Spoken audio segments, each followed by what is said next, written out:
It was full steam ahead on the island of Sodor. All the engines were running on time. They wanted to finish their work quickly because tonight was Halloween. The engines loved seeing the children in their Halloween costumes. And the engines loved to hear tales of ghostly engines and scary steam trains. That evening, Sir Topham Hatt came to Tidmouth Sheds. "Thomas and Emily, you must go to the Smelters yard," he said. "An important delivery of iron must be collected right away." "Yes, sir," they puffed. Percy thought the Smelters yard was spooky. He was worried about his friends. "Look out for ghosts," he whistled nervously. "It is Halloween." "There's no such thing as ghosts," Thomas said cheerfully. "It's just silly make-believe," added Emily. And they steamed off to the Smelters yard. The sun was setting, and it was getting dark. "Imagine being scared of Halloween," puffed Thomas. "Or the Smelters yard," sniffed Emily. "Ha," added Thomas. Thomas and Emily enjoyed feeling brave.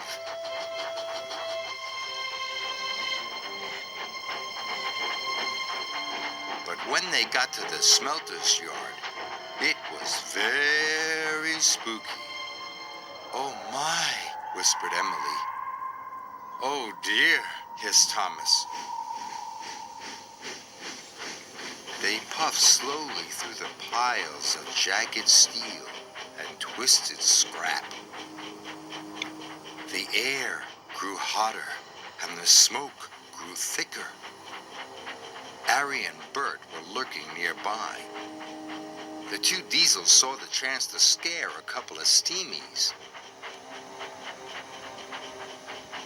When Thomas and Emily rolled by, they moaned and groaned. It sounded spooky. "What was that?" snapped Emily. "You said there was no such thing as ghosts." "Silly make-believe, you said," gasped Thomas. Suddenly a freight car began to shudder and shake. "Cinders and ashes!" cried Thomas. "Help!" wailed Emily. "It's a ghost! Let's get away from here!" They didn't know Harry and Bert had been bumping the flatbed's buffers. The two naughty Diesels were having great fun. Thomas and Emily pulled up to the smelting shed. They gasped at the ghostly shadows and fizzing sparks. Their wheels felt as if they were frozen, but they had to go inside. "I hope the ghost hasn't gone in there," quaked Thomas. "Me too," quivered Emily. And they both rolled slowly into the smelting shed.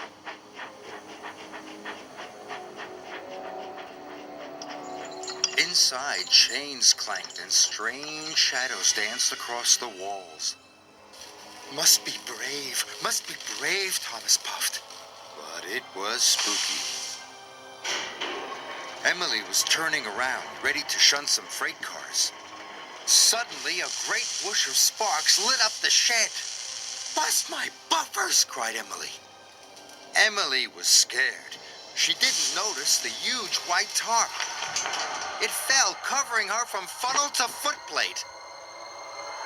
"The ghost! It's got me!" She steamed away as fast as her pistons could pump. Thomas thought Emily was the ghost, and he raced out of the smelting shed.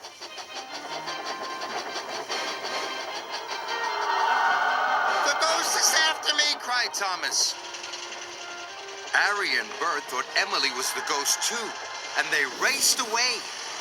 Thomas was right behind them, and Emily was right behind Thomas.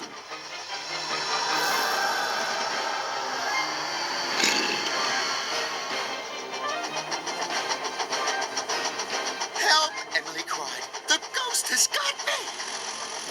Harry, Bert, Thomas, and Emily raced towards Tidmouth Sheds. Tidman's sheds was quiet and peaceful. All the engines were fast asleep. Thomas's whistle soon woke them up. "It's Thomas!" cried Percy. "Something must be wrong." Suddenly, he saw Thomas, Harry, and Bert racing into the yards. "Stop!" he cried. Harry, Bert, and Thomas applied their brakes. They stopped just in time. "The ghost is after us," whistled Thomas. Percy was scared. But just then, Emily raced under a signal and the tarp flew off.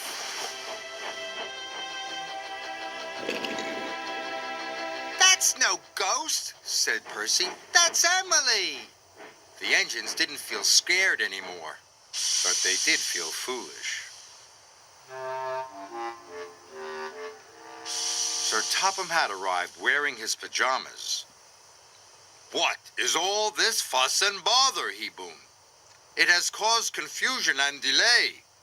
"But, sir," cried Thomas, "the flatbeds were rattling." "And we heard moaning," said Emily. "And groaning," added Thomas. Sir Topham Hatt looked at Harry and Bert. "Do you know anything about this?" he asked sternly. "It was us, sir," Bert mumbled. "For your punishment, you go back and collect the iron at once," said Sir Topham Hatt.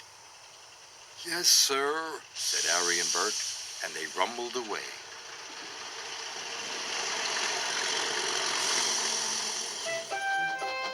Whenever Thomas and Emily went back to the Smelters yard, they knew there was nothing to be scared of.